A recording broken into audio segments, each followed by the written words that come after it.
Okay friends, మనం first వీడియోలో historical evolution of Indian constitution గురించి డిస్కస్ చేసాము. దానితో పాటుగా కాన్స్టిట్యూంట్ అసెంబ్లీ టైం స్కేల్, అలాగే ఇంపార్టెంట్ కమిటీస్, వాటి chairperson, achievements of the constituent అసెంబ్లీని డిస్కస్ చేసాం అనమాట. ఇప్పుడు మనం రివిజన్ పాయింట్ ఆఫ్ వ్యూలో ఈ సెకండ్ వీడియోలో ఫీచర్స్ ఆఫ్ ఇండియన్ కాన్స్టిట్యూషన్ చూద్దాం ఒకసారి. అయితే ఈ రీసెంట్గా ఇంపార్టెంట్ ఎగ్జామ్స్ అని ఏదైతే యూపీఎస్సీ సివిల్ సర్వీసెస్ ప్రిలిమ్స్లో అలాగే ఇంకొన్ని ఎగ్జామ్స్లో ఏం అడుగుతున్నారంటే కాన్స్టిట్యూషనల్ గవర్నమెంట్ అంటే ఏంటి అని అడుగుతున్నారు. దానికి ఒకటే గుర్తుపెట్టుకోండి, కాన్స్టిట్యూషనల్ గవర్నమెంట్ అంటే ఏంటి అంటే ఆప్షన్స్లో లిమిటెడ్ గవర్నమెంట్ అనమాట. అంటే కాన్స్టిట్యూషన్ అనేది గవర్నమెంట్కి ఎప్పుడు కూడా ఎక్స్ట్రాడినరీ పవర్స్ లేదంటే అన్లిమిటెడ్ పవర్స్ అనేది గ్రాంట్ చేయదు. సో కాన్స్టిట్యూషన్ అనేది గవర్నమెంట్ పవర్స్ని లిమిట్ చేస్తుంది కాబట్టి లిమిటెడ్ గవర్నమెంట్ ఆప్షన్స్ ఇది సివిల్ సర్వీస్లో కూడా 2 times రిపీట్ అయినట్టుంది. ఇది ఒకసారి చూడండి, కాన్స్టిట్యూషనల్ గవర్నమెంట్ అంటే ఏంటి అని అడిగే ఛాన్స్ ఉంది. సో కాన్స్టిట్యూషనల్ గవర్నమెంట్ అంటే ఏంటి అంటే లిమిటెడ్ గవర్నమెంట్ అని గుర్తుపెట్టుకోండి. ఇప్పుడు మనం మన ఇండియన్ కాన్స్టిట్యూషన్ ఫీచర్స్ ఏంటో చూద్దాం అన్నమాట. ఫస్ట్ ఆఫ్ ఆల్ మనం బేసిక్ ఫ్యాక్ట్స్ దగ్గర నుంచి స్టార్ట్ చేద్దాము. మన కాన్స్టిట్యూషన్ అనేది లెంతియెస్ట్ కాన్స్టిట్యూషన్ అనమాట. ఎందుకు అంటే మనం చూసాం కదా, గవర్నమెంట్ ఆఫ్ ఇండియా యాక్ట్ నుంచి మనం ఎక్కువ పార్ట్ తీసుకుంటాం అనమాట. గవర్నమెంట్ ఆఫ్ ఇండియా యాక్ట్ 1935 నుంచి ఎక్కువ పోర్షన్ మనం తీసుకుంటాం. స్ట్రక్చరల్ పార్ట్ అంతా కూడా ఇక్కడ నుంచే తీసుకుంటాము. ఇది కొంచెం లెంత్ ఎక్కువ ఉంటుంది అనమాట, సైజ్ ఎక్కువ ఉంటుంది. సో అదొక ఫ్యాక్టర్. అయితే సెకండ్ ఫ్యాక్టర్ ఏంటి అంటే మనకి సెంటర్కి స్టేట్కి కలిపి కామన్ కాన్స్టిట్యూషన్ ఉంటుంది అనమాట. అందుకని ఇది కూడా ఒక ఫ్యాక్టర్ అనమాట. మనది కొంచెం పెద్ద కాన్స్టిట్యూషన్ ఉండటానికి రీజన్స్ ఇవి అనమాట. అయితే మన కాన్స్టిట్యూషన్ ఒరిజినల్గా 395 ఆర్టికల్స్ ఉండేవి. ప్రజెంట్ అయితే 448 ఉన్నాయన్నమాట.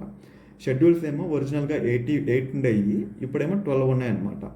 అలాగే పార్ట్స్ ఏమో ఒరిజినల్గా 22 ఉంటే ప్రజెంట్ ఏమో 25 ఉన్నాయన్నమాట. సో ఇవి మీరు గుర్తుపెట్టుకోండి, అడిగితే బెటర్గా రాయడానికి ఛాన్స్ ఉంటుంది అనమాట.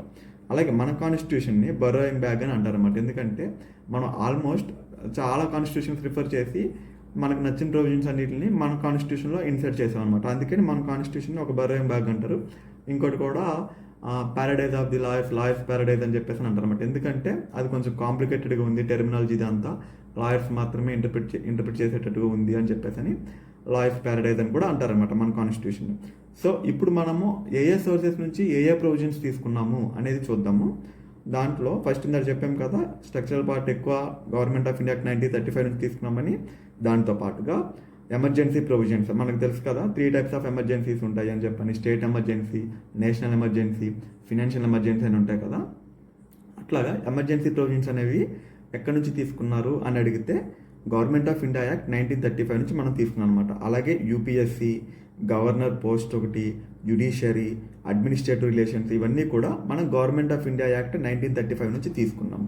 దీంతో పాటుగా నెక్స్ట్ మనకి ఇంపార్టెంట్ సోర్స్ ఏంటి అంటే మన కాన్స్టిట్యూషన్కి అమెరికన్ కాన్స్టిట్యూషన్ నుంచి కొన్ని తీసుకున్నాం అనమాట. అమెరికన్ కాన్స్టిట్యూషన్ అనగానే మనకు గుర్తు రావాల్సింది ఏంటి అంటే ఫండమెంటల్ రైట్స్ అనమాట.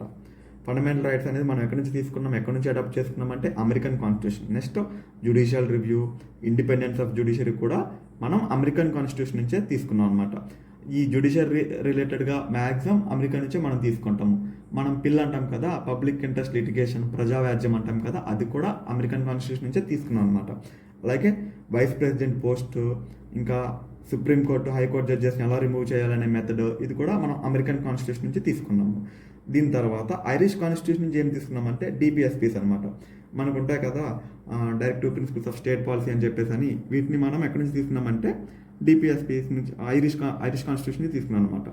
అలాగే రాజ్యసభకు మెంబర్స్ని నామినేట్ చేయడం అనేది కూడా మనం ఈ ఐరిష్ కాన్స్టిట్యూషన్ నుంచే తీసుకున్నాము. తర్వాత ప్రెసిడెంట్ ఎలక్షన్ మెథడ్ ఎలా ఉండాలి అనేది కూడా ఇక్కడ నుంచే తీసుకున్నాం అనమాట. నెక్స్ట్ రష్యా నుంచి మనం ఏమేమి తీసుకున్నామంటే ఫండమెంటల్ డ్యూటీస్ తీసుకున్నాం. ఇది ఇంపార్టెంట్, గుర్తుపెట్టుకోండి, బేసిక్ అనమాట.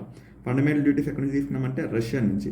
అలాగే ఈ జస్టిస్ అనే కాన్సెప్ట్ ఏదైతే సోషల్, ఎకనామిక్, పొలిటికల్ అని ప్రియాంబుల్లో మనకు ఉంటుంది స్టేట్మెంట్, ఈ జస్టిస్ అనేది ఎక్కడి నుంచి తీసుకున్నామంటే మనం ఇక్కడ రష్యా నుంచి తీసుకున్నాం అనమాట. అక్కడ నుంచి ఇన్స్పైర్ అయ్యి అక్కడ నుంచి మనం అడాప్ట్ చేసుకున్నాం.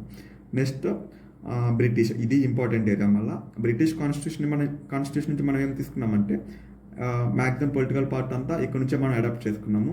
అలాగే బైకామరలిజం ఉంటుంది కదా, మనకి రాజ్యసభ, లోక్సభ అని చెప్పేసి 2 houses ఉంటాయి కదా, ఈ టైప్ ఆఫ్ సిస్టమ్ని మనం బ్రిటిష్ కాన్స్టిట్యూషన్ నుంచే తీసుకున్నాం అనమాట, బ్రిటిష్ గవర్నమెంట్ నుంచి తీసుకున్నాము.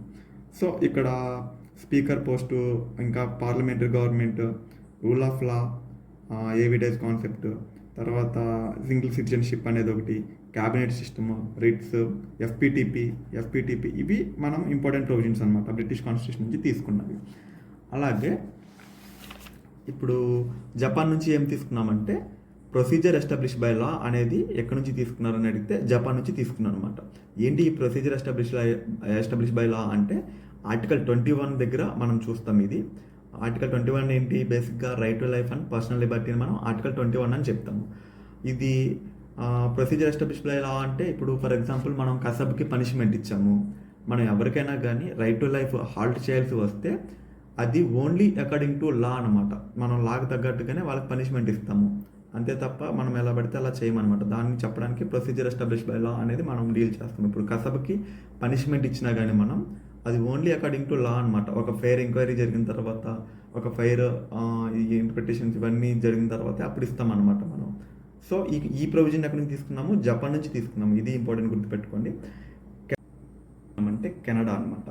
తర్వాత వచ్చేసి వెస్టింగ్ ఆఫ్ రెసిడరీ పవర్స్ ఇన్ సెంటర్ అనమాట. అంటే రెసిడరీ పవర్స్ అనేవి సెంటర్ దగ్గర ఉంటాయి. ఫస్ట్ ఆఫ్ ఆల్ ఈ రెసిడరీ పవర్స్ అంటే మనకి ఆర్టికల్ 246లో ఉంటాయి కదా 3 లిస్టులు, యూనియన్, స్టేట్, కాన్కరెంట్ అని 3 లిస్టులు ఉంటాయి కదా. ఆర్టికల్ 246లో కాన్కరెంట్ ఇలా ఉంటాయి కదా.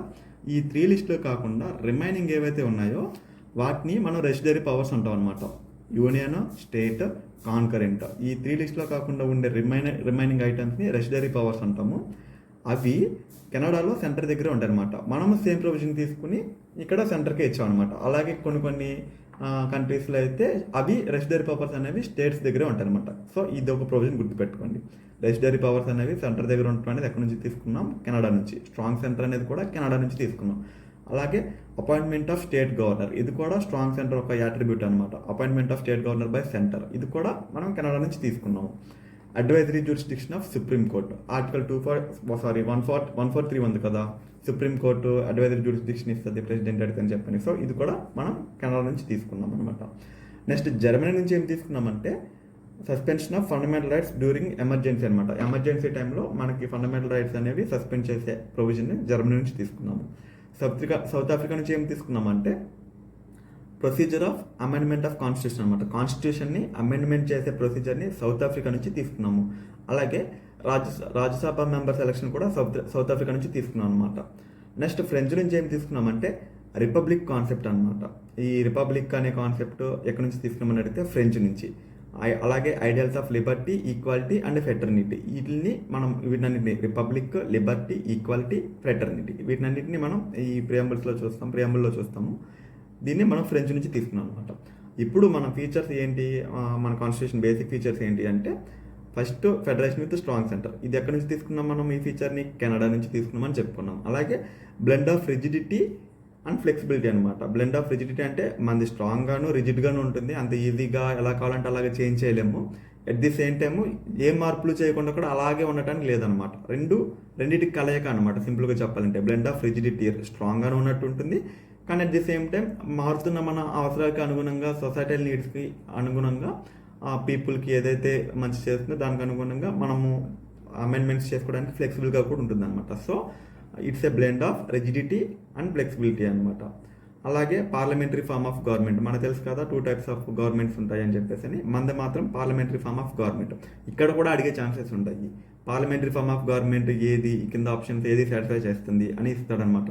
పార్లమెంటరీ ఫార్మ్ ఆఫ్ గవర్నమెంట్ అన్నా, రిప్రజెంటేటివ్ ఫార్మ్ ఆఫ్ గవర్నమెంట్ అన్నా, అక్కడ ఏంటంటే కలెక్టివ్ రిప్రజెంటేషన్ అనేది ఇంపార్టెంట్. యూపీఎస్సీ సివిల్స్లో కూడా ఇది 2 టైమ్స్ అడిగినట్టున్నారు ఈ బిట్. ఇందాక ఫస్ట్ బిగినింగ్లో చెప్పుకున్నాం కదా, కాన్స్టిట్యూషనల్ గవర్నమెంట్ అంటేనేమో గవర్నమెంట్ పవర్స్ని లిమిట్ చేస్తుంది, అన్లిమిటెడ్గా కాకుండా లిమిటెడ్ గవర్నమెంట్ని గ్రాంట్ చేస్తుంది అన్నమాట కాన్స్టిట్యూషనల్ గవర్నమెంట్. అలాగే పార్లమెంటరీ ఫార్మ్ ఆఫ్ గవర్నమెంట్ అన్నా, రిప్రజెంటేటివ్ ఫార్మ్ ఆఫ్ గవర్నమెంట్ అన్నా కానీ కలెక్టివ్ రిప్రజెంటేషన్ ఉంటుంది కదా లోక్సభకి, కౌన్సిల్ ఆఫ్ మినిస్టర్స్, ఆ ప్రొవిజన్ని పిక్ చేసుకోవాలి ఆప్షన్స్లో. సో ఇది మనం ఆ టాపిక్ వచ్చినప్పుడు మరొకసారి డిస్కస్ చేద్దాము. ఇంకొక ఫీచర్ ఏంటంటే ఇంటిగ్రేటెడ్ జ్యుడిషియరీ అనమాట. అంటే మనకు సుప్రీంకోర్టు, హైకోర్టు రెండు కూడా సెంట్రల్ లాస్ని, స్టేట్ లాస్ని రెండింటిని కూడా వీటి జ్యూరిస్డిక్షన్లోకి వస్తాయి అనమాట.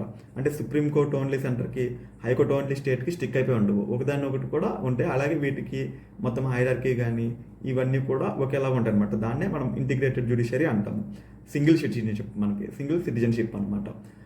ఇప్పుడు అమెరికాలో తీసుకుంటే అక్కడ 2 సిటిజన్షిప్స్ ఉంటాయి అన్నమాట, స్టేట్ కోర్టు, సెంట్రల్ కోర్టు అన్నట్టుగా. కానీ మనకి ఒకటే అనమాట, సింగిల్ సిటిజన్షిప్. మనమంతా ఇండియన్స్ అంతే కదా. ఇప్పుడు చెన్నై వాళ్ళకి ఒకటి, మన ఏపీ వాళ్ళకి ఒకటి, ఇంకా అట్లాగా కర్ణాటక వాళ్ళకి ఒకటి, అలా లేవు కదా, అందరికీ ఒకటే సిటిజన్షిప్.